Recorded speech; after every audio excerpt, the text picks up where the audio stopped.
धुळे जिल्हा ग्रंथालय संघाच्या नवनिर्वाचित अध्यक्षपदी निरंजन महाजन यांची निवड. धुळे जिल्हा ग्रंथालय संघाची वार्षिक सर्वसाधारण सभा गोंदूर येथील कै. हिंदूबाई पाटील सार्वजनिक वाचनालयात नाशिक विभाग ग्रंथालय संघ अध्यक्ष प्राध्यापक डॉक्टर परदेशी हे अध्यक्षस्थानी होते.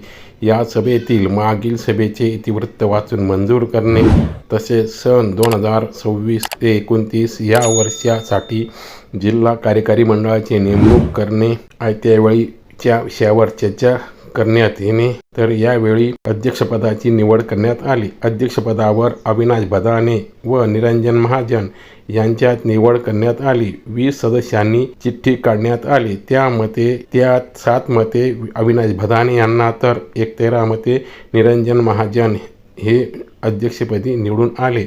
उपाध्यक्षपदी मधुकर सूर्यवंशी, कार्याध्यक्षपदी नरेंद्र देवरे, कार्यवाहपदी आरू पाटील, सहकार्यवाहपदी रोहिदास हाके, कोषाध्यक्षपदी भरत रोकडे, नाशिक विभागावर संचालक म्हणून अविनाश भदाणे यांची निवड करण्यात आली. या सभेत Anil Sonawane, P M. Suryavanshi, D B. Salunkhe, D P. Mahale, doctor Rahul Mahire, Mahendra Jadhav, Uday Mahajan, Parmeshwar Mahale, Harish Patil police, Rajesh Tandale Dhule, Yuvraj Borse Dondaicha,